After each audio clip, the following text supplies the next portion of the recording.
Hello everyone, good morning. কেমন আছেন সবাই? তো আমি আজকে আসছি ছাদে সকালেই।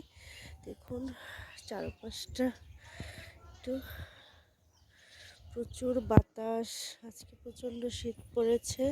তো দেখুন আমার ছাদের অবস্থা, গাছগুলো সব শুকিয়ে গেছে, কতদিন জল দেওয়া হয় না। দেখুন কোনো একটা গাছের শুকিয়ে গেছে মাটিগুলো। তো ভাবছি একটু, দেখুন কত সুন্দর চন্দ্রমল্লিকা ফুল ফুটেছে, যে শুকিয়ে গেছে একদম, জল দিতে হবে। তো ভাবলাম তার আগে একটা ভিডিও করে নিই, এরপর জল দিব। দেখুন কত সুন্দর লাগছে ফুলগুলো। ওর পাশে এটা হচ্ছে হলুদ, এই যে ফুলগুলো ফুটেছে,